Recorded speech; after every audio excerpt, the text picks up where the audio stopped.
Gospel అనేది క్రిస్టియానిటీకి ప్రత్యేకించి 2026లో ఉన్నటువంటి క్రిస్టియానిటీకి సువార్త అర్థం కాలేదు. కంప్లీట్‌గా మిస్‌అండర్‌స్టాండ్ చేస్తున్నారు దీన్ని. అపార్థం చేస్తున్నారు అని అనిపించింది. దేన్ని బట్టి అంటే బహుశా ఒక నెల క్రితం అనుకుంటాను నేను. 'విశ్వాసులకు పనికిరాని సాక్షి సమూహం' అనే వీడియో నేను ఎప్పుడైతే చేశానో, నేను ఆ ప్రసంగం చేసినప్పుడు నిజంగానే ఎగిరి గంతేసినంత పనయింది నాకు. ఆ ప్రసంగాన్ని నేను ఈరోజు చెప్పాలనుకున్నప్పుడు, యెస్, క్రైస్తవ్యానికి ఒక అద్భుతమైనటువంటి సత్యాన్ని ఈరోజు చెప్పబోతున్నాను అనుకుంటూ చాలా సంబరపడుతూ, ఉత్సాహపడుతూ ఆ ప్రసంగాన్ని చేశాను. ఒకవేళ గనుక అన్న మీరు చేసిన ప్రసంగాల్లో మీ ఫేవరెట్ ఏంటన్నా అనంటే గనక డెఫినిట్‌గా అందులో ఇదొస్తది. నా ఫేవరెట్. అంత సంతోషంగా ఫీలయ్యి నేను ప్రసంగాన్ని చేశాను దీన్ని. వికేఆర్ గారికి వందనాలు. అలాగే మా ఛానల్ వీక్షిస్తున్న మా ప్రియులందరికీ ప్రత్యేకమైన వందనాలు. చూస్తూనే ఉన్నారు, కొద్ది రోజులుగా జాన్ పాల్ యొక్క దుర్బోధలను ఎండగట్టే ప్రయత్నం చేస్తున్నాం. ఆయన ఏ వాక్యాన్ని ఎలా వక్రీకరించాడు, ఏ వాక్యాన్ని ఎందుకు వక్రీకరించాడు అనే విషయాలపై చాలా వరకు ఇప్పటికి అవగాహన కలిగించాం.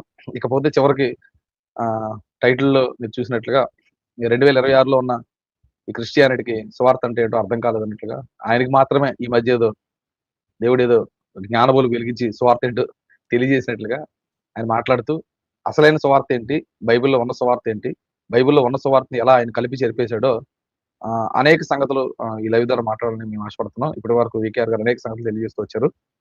ఇంకా పాపానికి సంబంధించి ఆయన మాట్లాడుతూ పాపం చేసినప్పుడు పాపం చేయకూడదని మనం ఖచ్చితంగా చెప్పాలి, కానీ అలా చెబితే ప్రజలు దూరం అయిపోయే పరిస్థితి ఉంది, కక్ష పెట్టే పరిస్థితి ఉంది, ద్వేషించే పరిస్థితి ఉంది. కనుక అలాంటి పరిస్థితుల్లోకి సేవకులు వెళ్లకుండా వారికి అనుకూలమైన బోధలు చేసే పరిస్థితి నాటి నుండి నేటి వరకు జరుగుతూనే ఉంది. కానీ ప్రజలు ఏమనుకున్నా, మనల్ని దేశించిన లేదా మన కాదని దూరం వెళ్ళిపోయిన బైబిల్లో ఉన్నది చెప్పవలసిన అవసరం ఉందని అని చెప్పిన మాటను నేర్పిస్తున్నాను. ఇంకా ముందుకి ఆ క్లిప్పింగ్స్ ద్వారా మనం చెప్పాల్సిన విషయాలు చెప్పే ప్రయత్నం చేద్దాం. Thank you.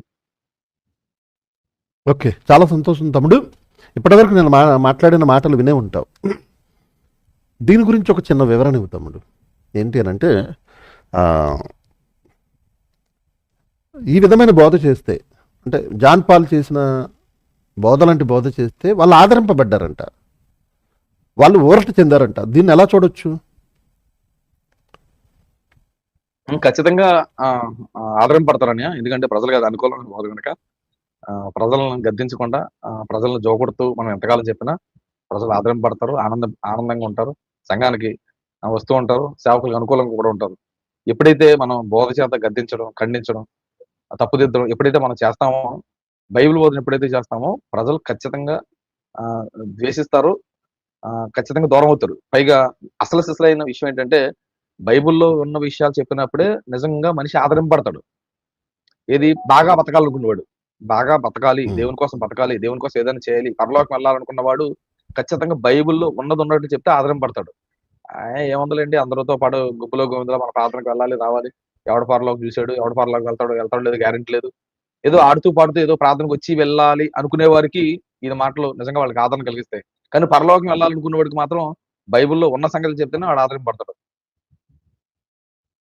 అంటే వీళ్ళు అనుకూలమైన బోధకులను పోగు చేసుకున్నట్లుగా అనుకూలమైన బోధకుల్లో జాన్ పాల్ కూడా చేరిపోయాడు, ప్రజలకు అనుకూలమైన బోధ చేస్తున్నాడని చెప్పడంలో ఇందు మూలంగా ఎటువంటి సందేహం లేదు. నిజంగా సేవకులు, ఎక్కువ మంది సేవకులు, నేను ఏదో కొందరిని తప్పుపట్టే ప్రయత్నం చేయట్లేదు, కానీ ఎక్కువ మంది సేవకుల పరిస్థితి కూడా ఎలా ఉందంటే, గట్టిగా చెప్తే మానేసే పరిస్థితి ఉందేమో, గట్టిగా చెప్తే రాకుండా చర్చికి రాకుండా సేవకుల మీద వ్యతిరేకమైన పరిస్థితి ఉందేమో అనే ఆ పరిస్థితి ఈరోజు క్రైస్తవ సమాజంలో ఉంది. ఎందుకంటే ఆ మధ్యకాలంలో నేను వ్యభిచారం నేరం కాదని టైటిల్ పెట్టి కొన్ని ప్రాంతాల్లో నేను మాట్లాడా. మా ప్రాంతంలో మాట్లాడినప్పుడు చాలా మంది సేవకులు నాతో చెప్పిన మాట ఏంటంటే, తమ్ముడు ఎక్సలెంట్ టైటిల్ పెట్టు, నువ్వు మాట్లాడు కుమ్మే అన్నారు. అన్న ఇదే టైటిల్తో మీరు మాట్లాడొచ్చు కదా అంటే, ఇంకా మాట్లాడేది ఏమనుందా తమ్ముడు, ఎవరైనా ఉంటారా చర్చిలోని, మా కోసం చెప్పేవని వాళ్ళు మమ్మల్ని పగబెట్టే పరిస్థితి ఉంటది, నువ్వు ఎవరైనా లెక్క చేయవు కనుక నువ్వు కుమ్మే తమ్ముడు అని వాళ్ళు నాతో మాట్లాడినప్పుడు నిజమే అనిపించింది నాకు.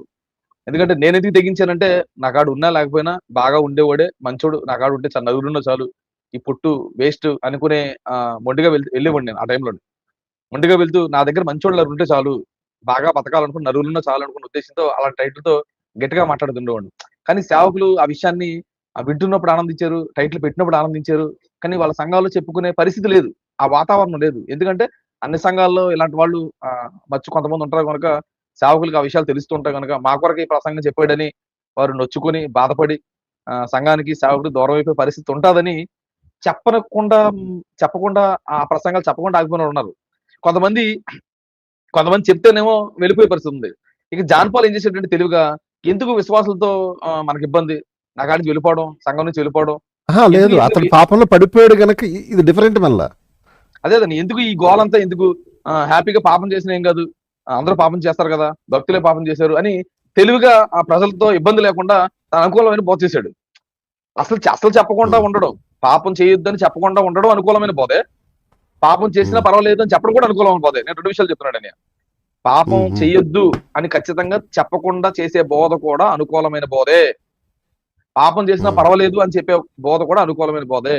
చాలా మంది ఏం చేయట్లేదంటే పాపం చేయొద్దని ఖచ్చితంగా చెప్పట్లేదు, భయపడి ఇతగాడి తెగించి ఒక అడుగు ముందుకేసి పాపం చేసినా పర్వాలేదు అన్నాడు.